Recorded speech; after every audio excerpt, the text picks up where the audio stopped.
recorded. Somebody can, it should be live. And are you unmuted? Yes. No, I muted myself, but because it's going through MC now. It's unmuted. That's fine. So we need to check it online. So it's on live now. Yeah, let's look at it. Is anybody checking the computer? What I'm doing. And can you pull up the agenda? The actual, Maybe. there you go.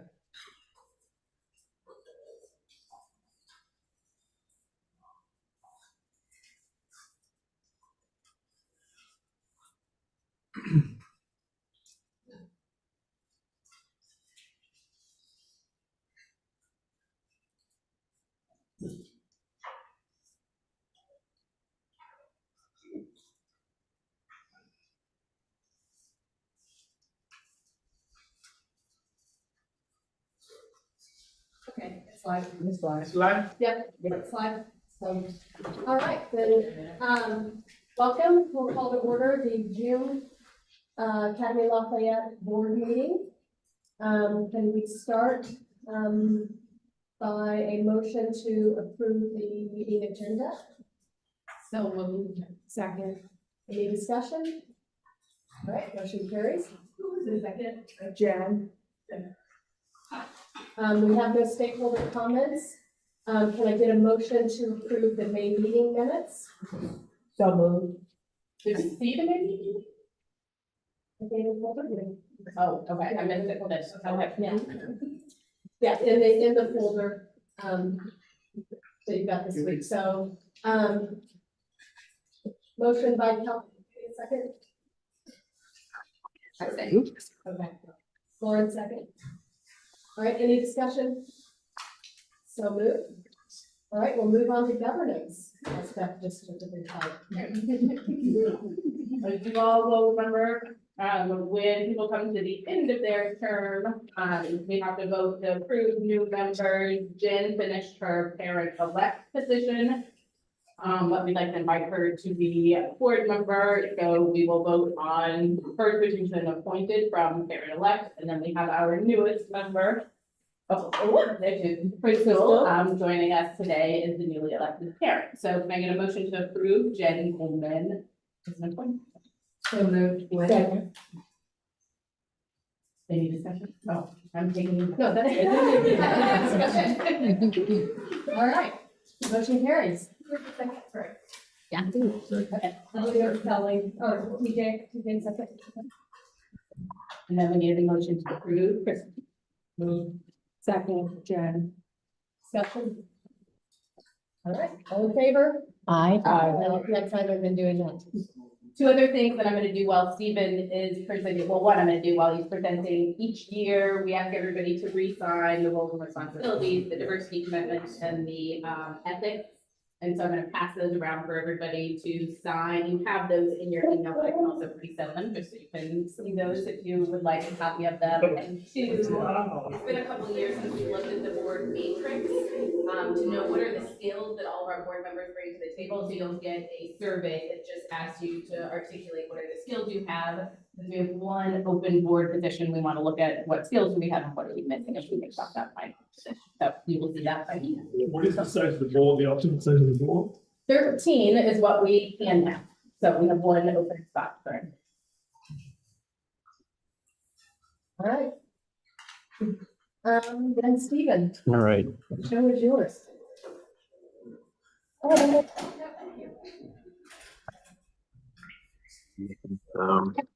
Reverb.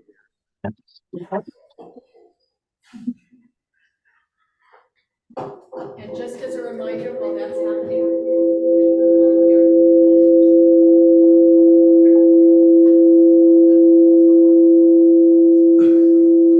Two people are unmuted.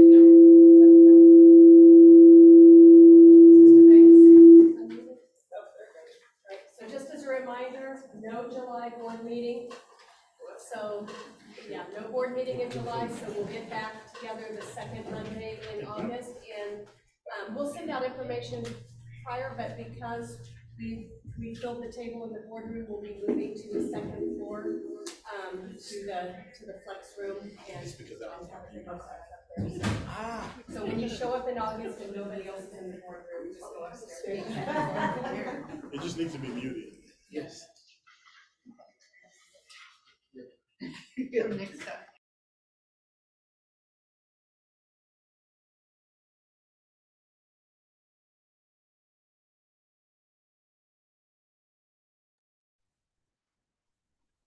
That was smart to do it while you had all of us. I thought of that last minute this morning. If you would like to, or you can get me later. So much, yeah. I don't think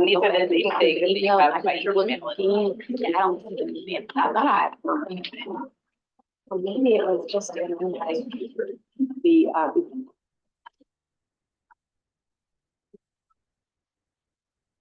maybe in the. So we're gonna talk about the budget here.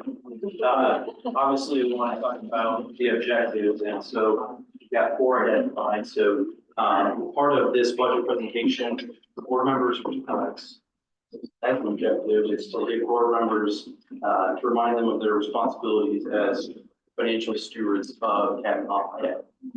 Also, the objective is to remind you of how public schools are funded in Missouri. Also, how Academy Lafayette uses its revenue, how that revenue is spent. And then last objective is to approve or adopt the 2024-25 budget. I think I'm getting ahead of myself a little bit because we did want to talk about accounts payable and then also capitalization threshold. So before we get into the budget presentation, bear with me for just a moment. In the finance committee, we went over several highlighted main transactions. But we did talk about the loan payments. Harriet noted the 2 loan payments. She asked about those. The description that comes in from the bank says individual loan payments. So she did asking about that, and it was the 2 renewal notes that we have with Country Club Bank. And so we talked about that. And then also we looked at annual transaction lines. Does anyone have any questions about the 2024 accounts payable transaction? Have a motion to approve. So moved. Second. Second, sorry. Kelly. Any discussion? All in favor? Aye. Another housekeeping item, and that is during May, DESI announced to change the state's capitalization threshold. Currently, it's at $1,000. It's going up, it's increasing to $5,000. And that's for any kind of equipment that's purchased or capital projects that occur. There's this threshold that have to be coded separately or to a different function and actually fund for accounting purposes. And so they're increasing it from 1,000 to 3,000. Currently, Academy Lafayette has a $3,000 threshold. And so I'm recommending that the board update the school's capitalization threshold from 3,000 to 5,000. This will affect how our audited financial statements would be presented. And that would be if we purchase items or if we have capital projects that are less than $5,000, they'll be expensed in the current year rather than being spread out over the life of that asset. So for example, like the purchase of like a copy machine that might be $5,002, something like that. We would capitalize that and spread it out over the life of that asset. But let's say it's like a postage machine that's only $1,000. We would expense that in the current year and move on. So can we have a motion to approve the $5,000 capitalization threshold to match DESI? So moved. Second, Beth. All in favor? How about this? Oh, sorry, discussion. Should we put a cap on that? Like perhaps we have a capitalization threshold? Or can we just $5,000? Well, are you saying that we would expense it in the current year of $100,000? Well, I was asking. So you can either expense or capitalize discount. So the issue is one is at what level you do it. So all the expense items will always capitalize because we don't want to think that we're going to be using them for a longer period of time. So we'll recognize a portion of that cost for overnighting that asset. So for big asset like $100,000 or a million, or we're buying a school for $1 million, we'll take that $100,000. Does that make sense? No. So, you know, when you spend money on school furniture, you do that on your P&L because you buy that, you use that stuff. When you buy your item, so when you buy, for example, I think someone's saying a photocopy machine, you're going to be using that machine over several years. So instead of buying it for, you're going to be buying this year, you pay $5,000.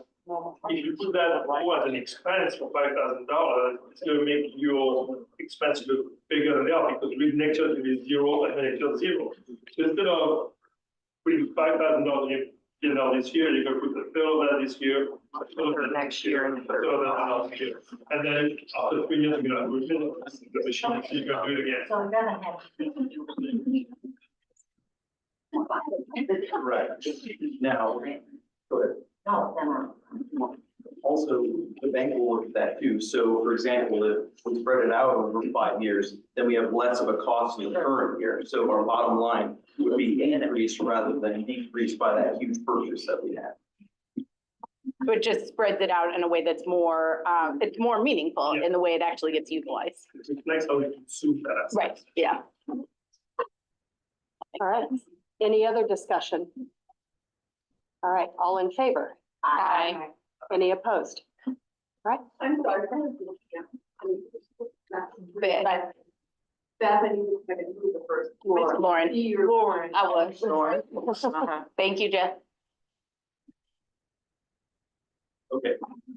Definitely will solve those two factors. So again, we talked about the presentation objectives. I'm going to move forward.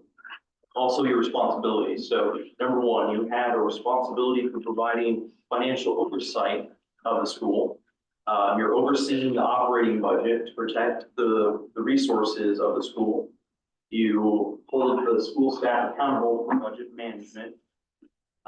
You also ensure the necessary policies are in place to prevent fraud, waste, misappropriation. And then also you hold the school staff accountable for providing current information regarding funding, entitlements, and ADA reporting. Of course, as you're doing this, you need to keep in mind the strategic goals that we just went over for the last several hours. All right, so important facts. Public school districts, public charter schools are funded using a combination of local, state, and federal funding. Kevin Lafayette is projecting a $21 million operating budget. Over 92% of that revenue comes from state and local funding. Approximately 4% of that comes from federal government title programs, special education, and then also some food service. Fundraising is estimated to cover 2% of the expenditures. Grants and gifts vary year to year, but contribute to expansion of curriculum. And then approximately 70% of the budget goes towards salaries. So the amount of revenue the school is estimated to receive is, like I mentioned, $21 million, $21.7 million. And that's made up of several different resources. And so we highlighted those here on screen. We have basic formula. We have other funding, which would include PROPC, which is local sales tax dollars, title funds. We also have ESSER, development department, sped, student activities, food service, reimbursements, transportation, PTO funding, and interest income. And so we're seeing some increase here for the basic formula, and that's based on increase in enrollment and also an increase in the per weighted average daily attendance allocation that we receive. And Stephen, one quick question. That is enrollment based on confirmed enrollment, not the projected enrollment, correct? Okay. With one exception, and that is in ninth grade, we do have a little bit more, that we think will enroll. And so we think it's at 28 right now, and we think it's gonna be 35. We are seeing a little bit of a dip here in the other funding. Main portion there is the CSP grant. Like Mr. Bang mentioned, that funding is going away. So there's a dip there. Also, for recording purposes, loan proceeds, land in that category. And that would be like for the bus loan that we're doing. Big chunk, ESSER funding. So the government funding there, federal funds, ESSER is going away. Also, SPED is dropping here, and what that was, there was carryover in the current year, and so that's why there's a dip in SPED funding. So it was a reimbursement that should have hit in the 22-23 year, but we got it. Just one thing, Beth, when you say, if the budget is based on what we think the kids are gonna be walking the classroom in September, when we actually get on the government, the kids will actually come. So there might be a discrepancy in the year. Yeah, thank The you. best guess that we have now. Right, yeah, we don't know till kids come through the door and stay. Best guess is based on these projected numbers that we just went over, right? The They're a little bit 160. lower. Yeah. Okay. Yeah, so I think even Mr. Mag estimated the administration from one year to the next, and that was based on. And then attendance was at what, 92%? We're gonna have a slide with a couple slides here. A large chunk of our money that the school receives is that state funding. And it's the state formula, and it's 81%. So $17.6 million is the 21, from the $21 billion is that state formula. And since the state formula is the largest source, it's always good to remind us how that's driven. And so it's driven by this weighted average daily attendance.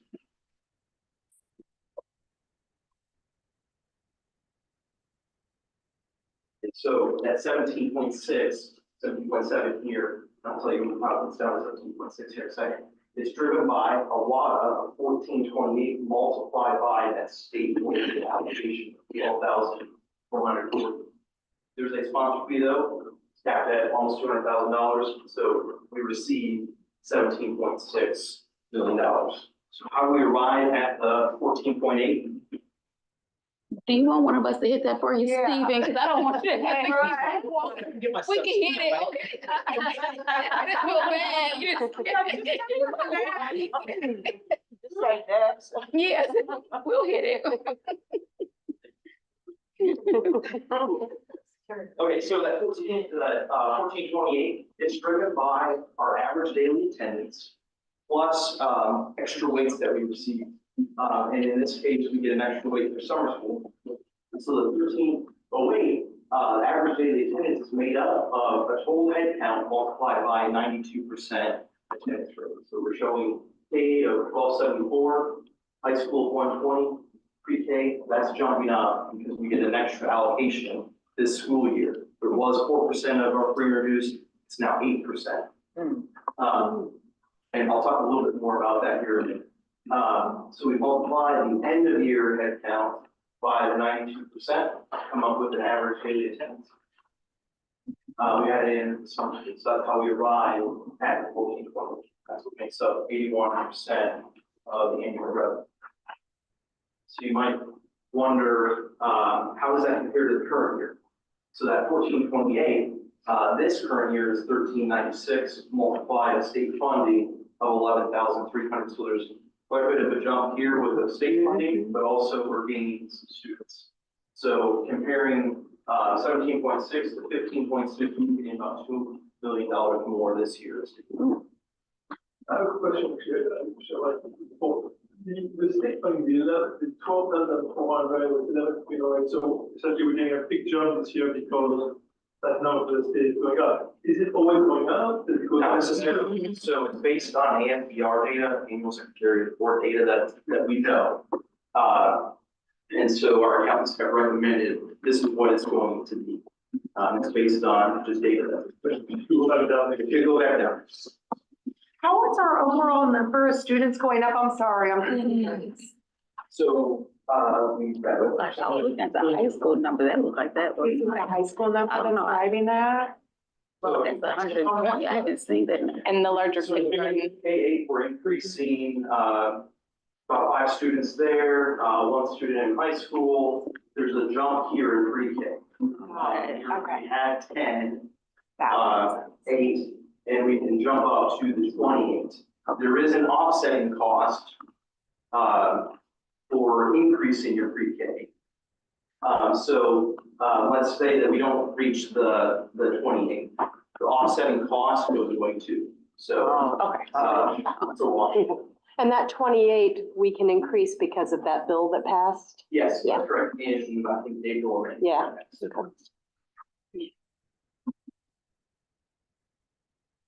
The decrease in federal funding is an impact.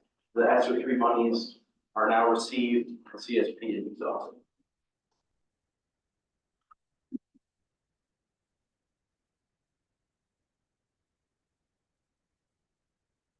So how does Kennecott use those funds, those $21 million in funds? There's several categories here. So we have teacher wages, instructional expenses, we have SPED, speech, physical therapy, visually impaired costs, that we pay for, other support functions, which would include your social workers, counselors, the library, the nurse. This is also where we spend our PD for professional development, student activities, athletics, pre-K, summer school, food, transportation, development, community relations, student recruitment. PTO is on that umbrella for the school, so it's also included in our annual budget. Technology, facilities, general administrative, and interest expense as well. And so just highlighting the top 3 that we have, 3 largest. So teacher wages and benefits, we're spending $10 million on teachers. Facilities, we're spending $1.4 million. And then general and administrative, $3 million. So then we might also just look at the differences here, the top changes. So we're increasing teachers' wages and benefits by $1.5 million. And that's the natural progression of the salary scale, but also we've increased positions. There is a little bit of a dip here in the instructional expense, and that would be this current year, we spent monies on Chromebooks. So we spent at the beginning of the year, $20,000 in Chromebooks. We also spent in the middle of the year, $175,000 in Chromebooks. It's supposed to be a reimbursement through E-rate. And then the CSP expense, we incurred extra expenses for building up the high school. Just coming down here, some of the large expense change here. So we have an increase in pre-K expense because of the increase in allocation. So that's where that wash comes into play. And then summer school, we have increased enrollments, we have increased costs as well. But summer school is a big contributor, so it's probably $1.5 million in school, so it's a great investment. Obviously, to keep the kids busy and the instructions going, but also it really helps fund the programs in the year, so we see that summer school program provided. And then technology, we do have a little bit of a dip there, and what that is there's a data contractor that we no longer are using, and then also AT&T, we're dropping that and replacing it with a server that's being managed by Heartland Max.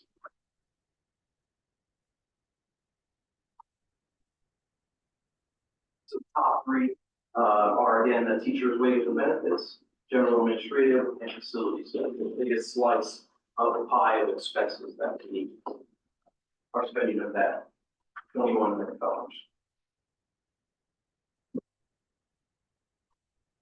This is just another way to represent that we are spending in total in salaries and benefits, that 70% that I mentioned on one of the first 2 slides. So of our total $21 million, we're spending 73% on that of our salaries.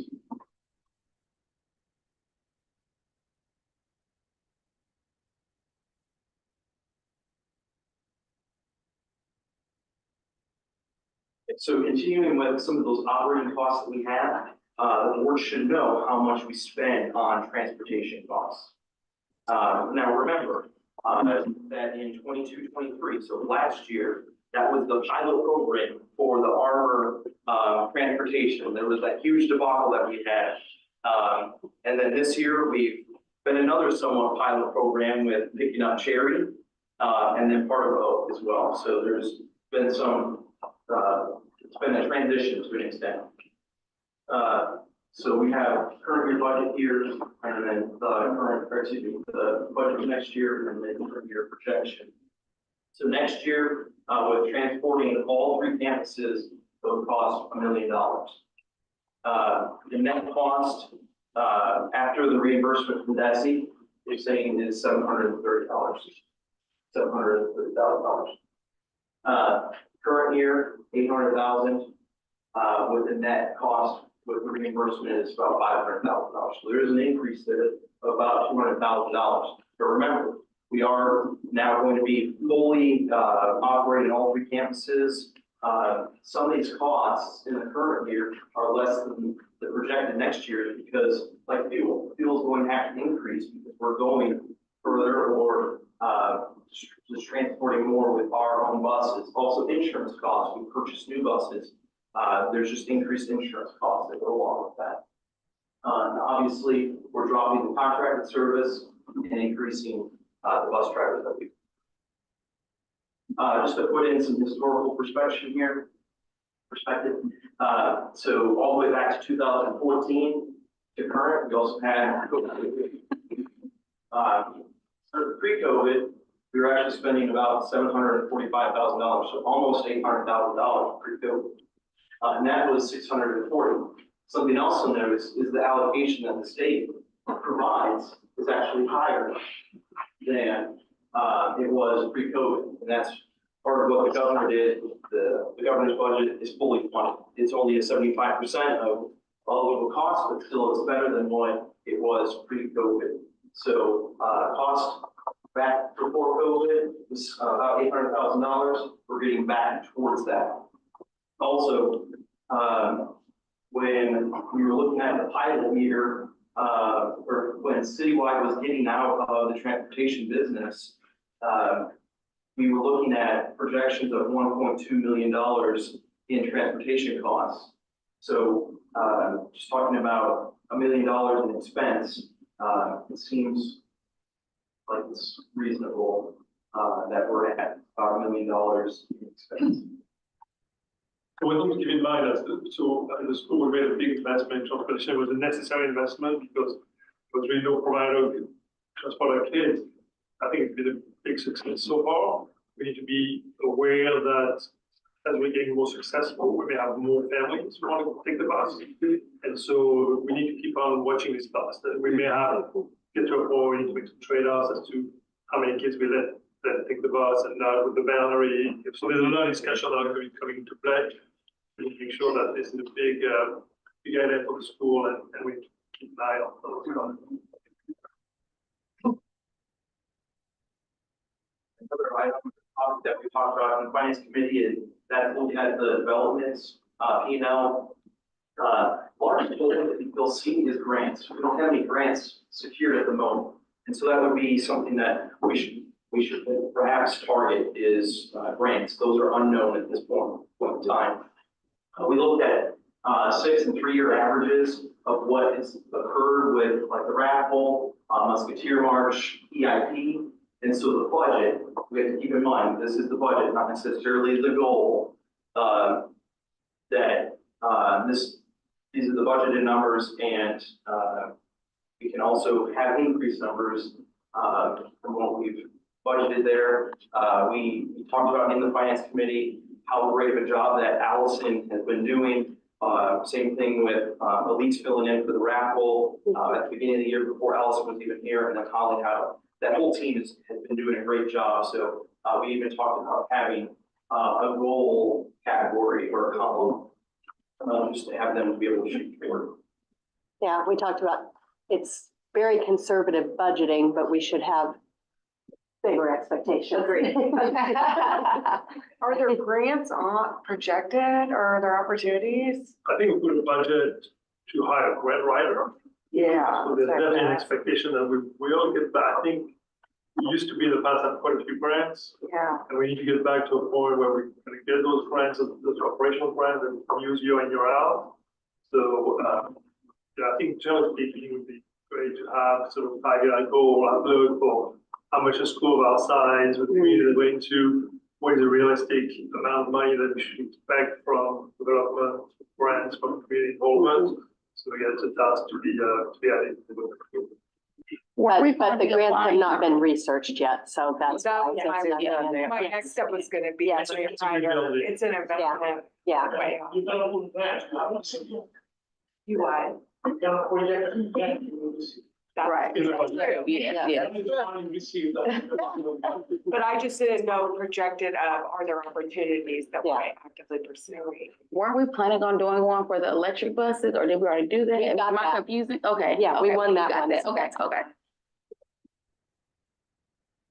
Thank you. but I think it's not reflected there because it's, we don't get the buses this year. Right. And it's not money, it's buses. It's equipment. Yeah, to make them first. So, there's another item that we talked about in finance, and that's just facility costs, how much it costs, to run buildings. Utilities is obviously a big chunk of that, facilities, or excuse me, custodial, cleanliness of the building. We did hire a maintenance, person, so now we have wages that are included in the budget.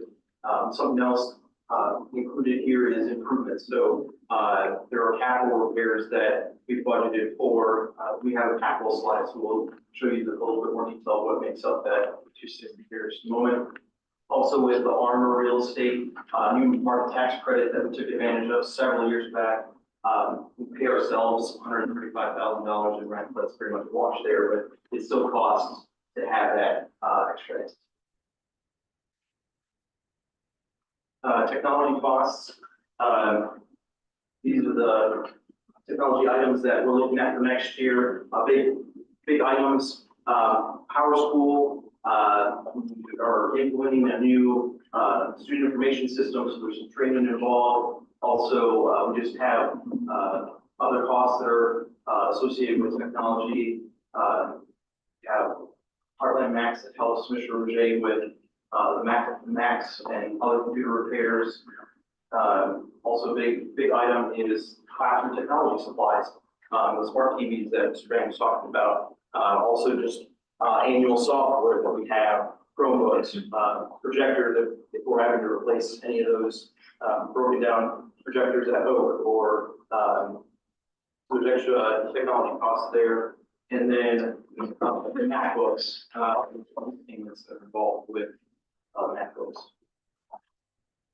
So again, it's an area where I think the finance committee has been encouraging staff to develop 5-year plans so that we can know and project how quickly we need to replace with these pieces of expensive equipment and what's needed, not today, but also in future years.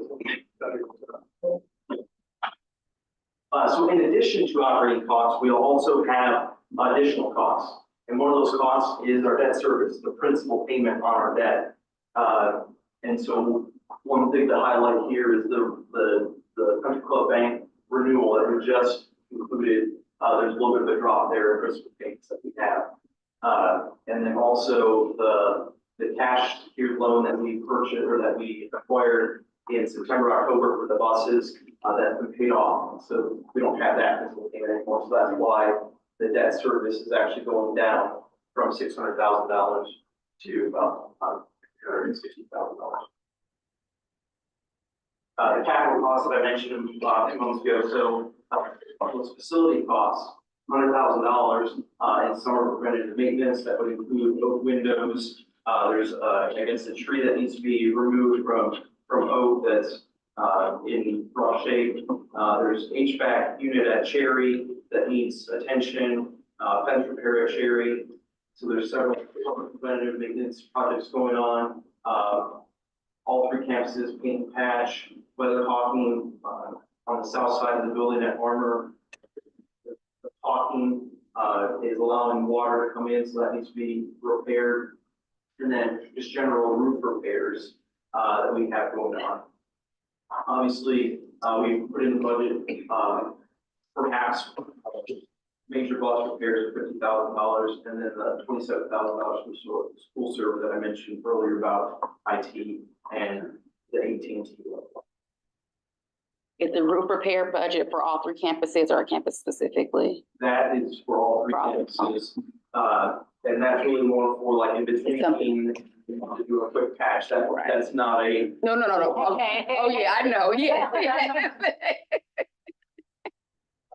So as a summary here, we have $21 million in revenues. We're spending, I should say $21.7 million in revenues. We're spending 21 million of that on operating expenses. So that would give us $716,000 left. We do have to pay our debt though. So there's $359,000 in principal that we have to pay. So that would leave us about $400,000. And we just looked at those capital projects that are going on. That's what takes up a good chunk of that. But we're still projecting a surplus for next year. So a near break even, but a surplus of $1,000. Current year, we're projecting right now about a $500,000 surplus. So that's why there's a difference there in year over year.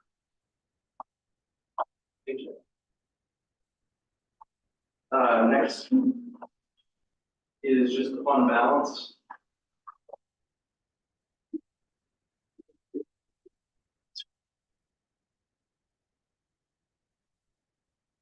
Okay, so at the end of the current year, so with that surplus, we're projecting to be at fund balance of $5.6 almost million. And then at the end of next school year with that $20,000 surplus fund balance, close to that $5.6 million. So that represents the rainy day fund that we're talking about, money that's been thrown away over the years for future years. Because that far exceeds the amount we're required to have, like, there's a percent that we have, and we always are way above that. 8%, that's required by SLU, and right now we're about 30%.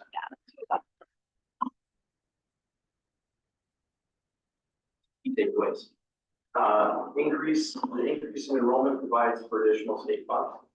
The decrease in federal funding creates a hole there, $2 million.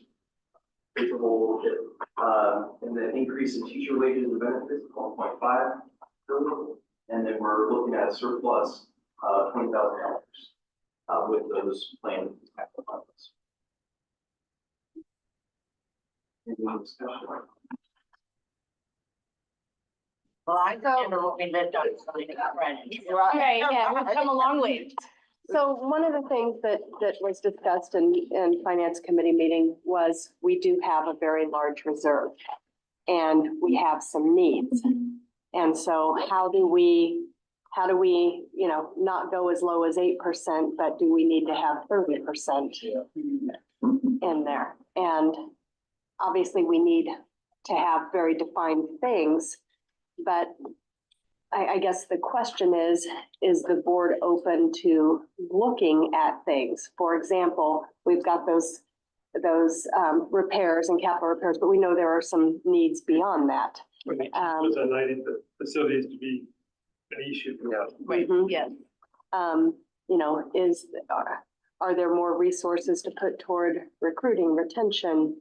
And so I think we've discussed it in finance committee meeting, but we haven't discussed it overall as a board. Do we have a policy that would lead us in any special direction? Anything documented to help? I think the only thing we have is that requirement by SLU. Okay.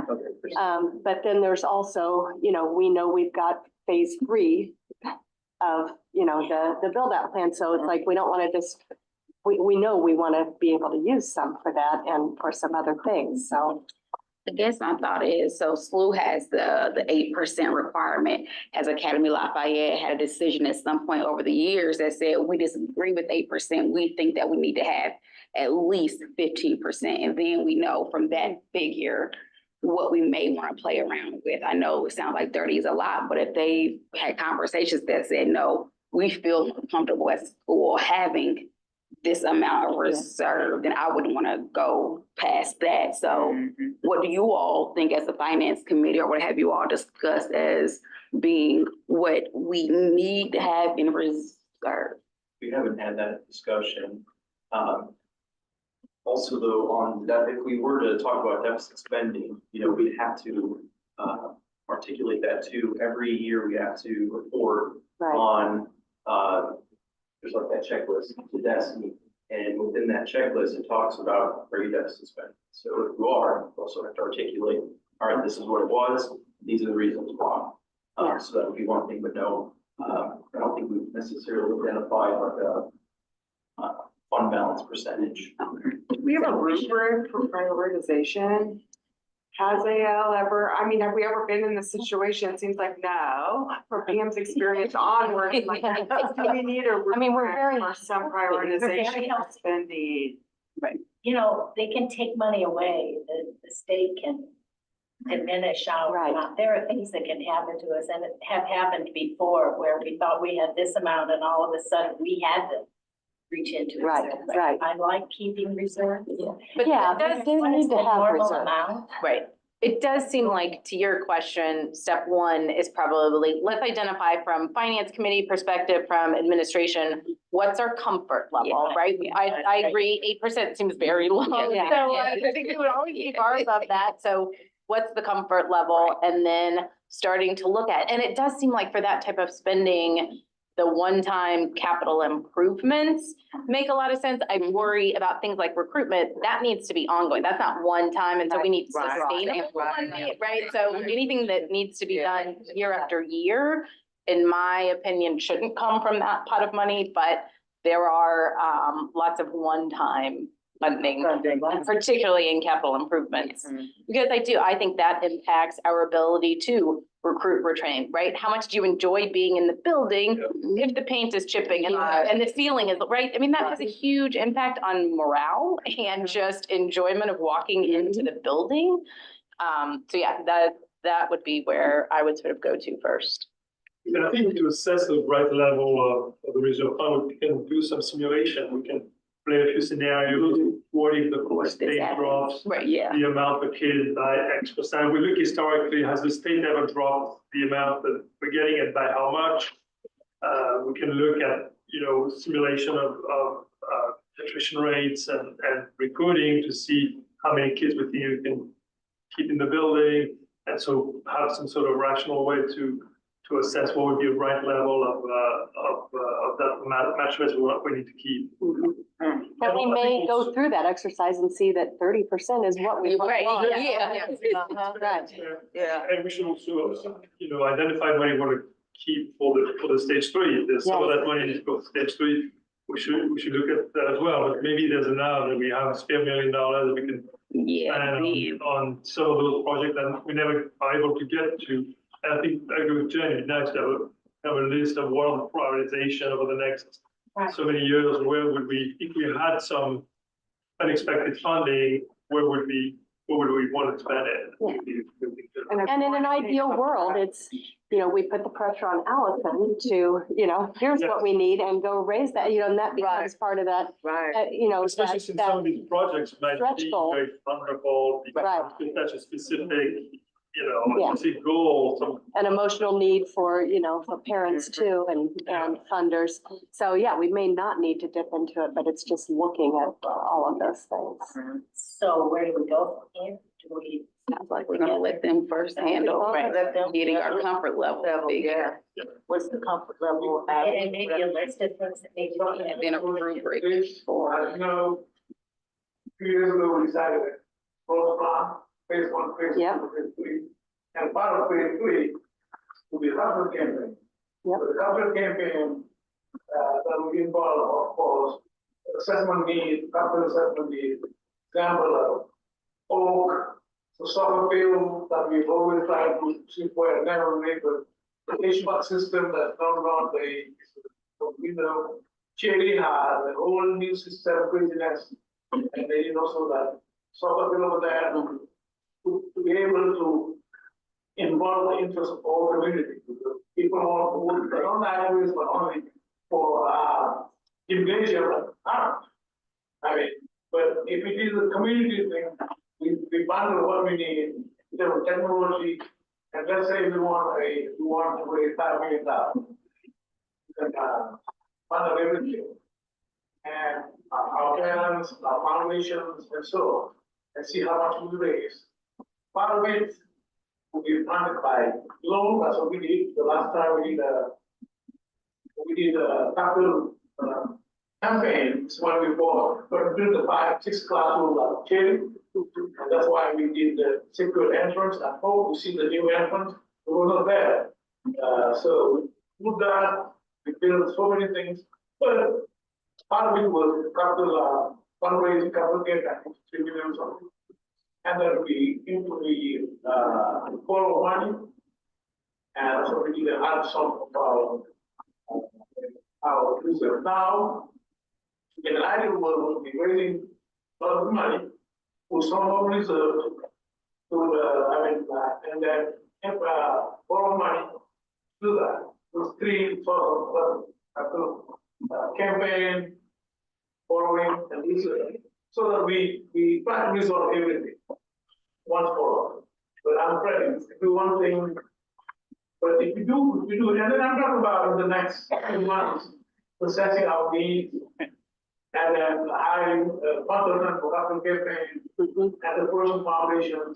Hopefully, we'll be able to so all the I would think about too, it sounds like a good time to engage families and even students maybe to understand needs too, you know, from not just a single perspective. I just. You've been surveying the community. I do. Over detail. we've done it before. Right. And get in the top and Yeah. more forums. We have parents in the school discussing. It was the whole community group that came up with this. Knowing what the community wants to raise money for is a lot. Money. Right. But they also have to be educated on what, what the things are. Sometimes I don't think it's just smart to do our wizard wire place. For example, of the $106,000 invest in a chair for technology. Right. Maybe part of it would have been, it's easier to wait, approach somebody and say, Right. one time issue. Or we need a soccer field here, somebody that has to do that. Instead of using Right. our wizard first. Yeah. But we can put everything together with this source of funding, come with the final solution, have to bring Yeah. our improvement, our. So it's better to ask for money for a need rather than just reimbursement of something. Right, right. Remember the boiler? When the boiler had it was gone. Yeah, so yeah, we have to have a healthy reserve. Yeah. But I But think we we want to raised make a sure lot they're of money open because to, the yeah, boiler went. yeah, to realize like what we need. And I agree, it's probably better to try and raise money for something that it's a need than to go out and just be trying to get it, because most of the time, people, it's not an interest sometimes. And so when you have a need, a soccer field like that, they're like, oh yeah, let me, put my name on it. I want, yeah. So. What's the point, Michelle? I mean, I don't have any issue with dipping into a reserve, as long as I first understand what we want the Yeah. reserve, but. Yeah, and But is it yes, the only ultimately, my alternative? answer would be, yeah. Yeah, versus just saying, nope. Yeah, if you never Can't raise the yeah, money no, and it's yeah. like- The other point I want to make is that, yes, raising money for capital expenses is a lot easier, and spending reserve fund capital is still safer. However, if we also spend money on operations, hiring more support, hiring more, special education, if by this investment we're able to decrease attrition rates, that investment pays for itself. Right, If you yeah. can keep Very true. one second grader for the next 7 years, that's $100,000, right? Mhm. Keeping one single second grader throughout the whole curriculum pays for a teacher. So, we need to also understand that this issue of, there's an investment in the operation as well, and it can pay for itself. And I know we are a few minutes over. So you need a motion to approve. The 2024-25 budget. Okay, so can we get a motion to approve the 24-25 budget? So I second. Any discussion? All in favor? Aye. Anyone opposed? All right. And then that ends our session, doesn't it? We have no closed session, so thank you. Thank you all. Thank you. Thank you. Yes, for anybody that's ready to sign these, I'll